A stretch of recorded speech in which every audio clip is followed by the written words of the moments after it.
सुल्तानुल आरिफीन हजरत बायजीद बुस्तामी रहमतुल्लाह अलैह 30 साल रब जी इबादत कया, 30 साल रब जे हुजूर में बंदगी कया, पर अंदर वारो रस्तो न पियो खुलेस,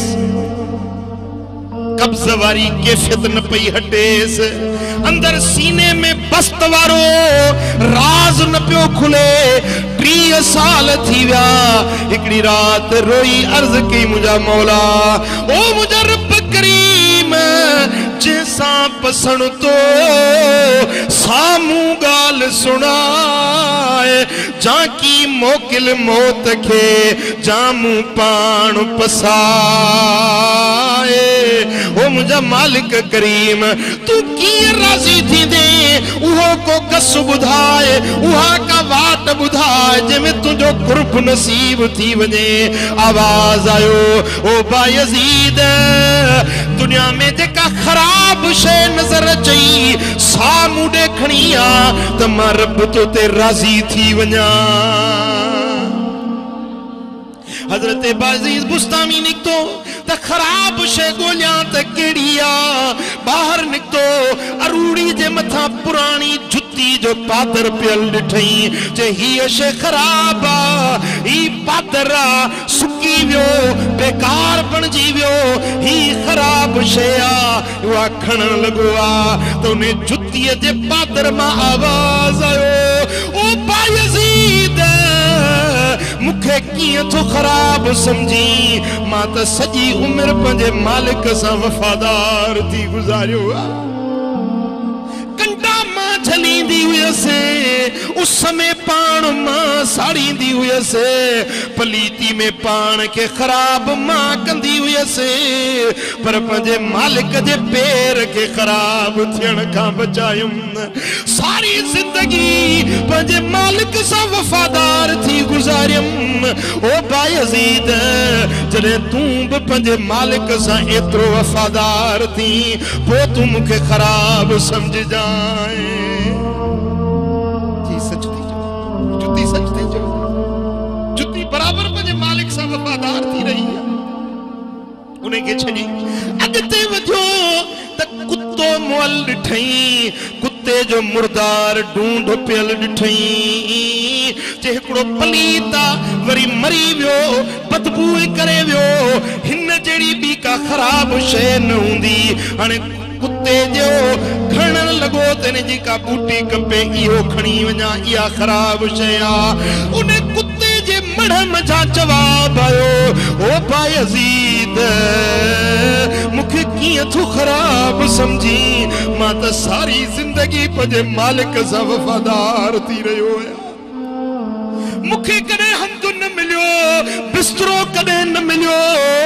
कदे मुखे भली मानी को न मिली। ओ बरजा टुकर खाइंदो हुयुसे, अरूड़ी ते वेंदो हुयुसे, पर सजी रात जागी जागी पंजे मालिक जे दर जी चौकीदारी नींदो हुयुसे। कदे के दुश्मन के पंजे मालिक जे दर ते अचण न ॾिनुम। ओ बायजीद मुखे किए तो खराब समझी, मां त पंजे मालिक सा वफादार थी गुजारियो। कदे मालिक मुते कावड़ जी पोंदो, मुखे तड़ाए छड़ींदो हुयो, लठूणी दर ता धिकारींदो हुयो, पर मूं वरी बि पंजे मालिक जो दर न छॾियो। वरी जे चुचकारींदो हुयो त पुछ लोॾे वञी मालिक जे कदमनि ते किरंदो हुयुसि। ओ बायजीद मां त वफादार थी जिंदगी गुजारी आ, मुखे कीअं थो ख़राब समझी।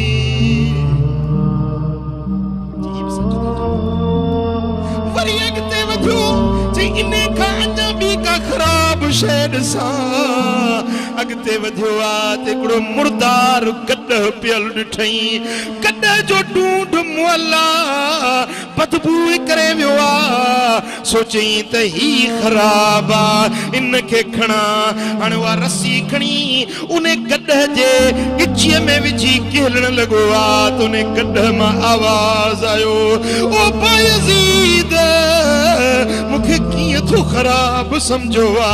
मूं तो सारी जिंदगी पंजे मालिक सा वफादार थी गुजारियो ओ बायजीद मालिक मुते पार रखया काह चारो दिनई सही न दिनई पानी प्यारी न प्यारी पर सजी जिंदगी पंजे मालिक सा मु नौकर थी दर्जो खादिम थी गुजारियो ओ बायजीद मुखे खराब किए थो समझी जने तू भी पंजे मालिक सा एड़ो वफादार थी त पो मुखे खराब समझ जाए हजरत बायजीद जे अखियुनि में गोढ़ा अची विया जे ही भी सच थो चवे हाणे छा कयई जो पंजो पान के तो चवे त बायजीद हर शे तो खा भलिया तू सभनी का खराब आई त तू आई हाणे छा कयई जो उहा रस्सी जेका कुत्ते जे गिचीअ में पे विधई जेका गड्ढे जे गिचीअ में पे विधई उहा रस्सी पंहिंजे गिचीअ में विधई पंहिंजे गिचीअ में रस्सी विझी चतो मुंहिंजा मौला सारी दुनिया में माई गुनहगार आया माई कतलो आया माई तुझा हक भंजण वारो आया ए मुझा मालिक करीम ओ मुझा मौला ए मुझा रब मेहरबान मुते करम कर सजी दुनिया डिठम पर मुंह जड़ो गदलो बियो केर कोने बस जेरी मल अखियुनि में बूढ़ा गाड़े रब जे गया पंजी न्याज़मंदी पेश कयई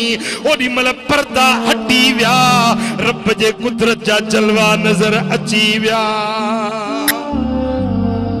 आवाज आयो बायजीद जे पहिरें ॾींहुं इहा न्याज़मंदी वठी अची हां त पहिरें ॾींहुं मुंहिंजे कुर्ब जा दरवाज़ा तो ते खुली वञनि ओदा ओ फकीर नाज़ न कयो वॾाई न कयो पर इएं चओ त सॼी दुनिया में मूं जहिड़ो गदलो गुनहगार ॿियो न आहे पंहिंजे इल्म ते नाज़ न कयो पंहिंजे अमल ते वॾाई न कयो पंहिंजे हुस्न ते पंहिंजी ज़ात ते पंहिंजे माल ते पंहिंजे कुर्सी इक़्तिदार ते पंहिंजे धज ऐं धरावत ते पंहिंजी क़ौम कबीले ते पंहिंजी बिरादरी नौकरनि चाकरनि ते कंहिं विषय ते वॾाई न कयो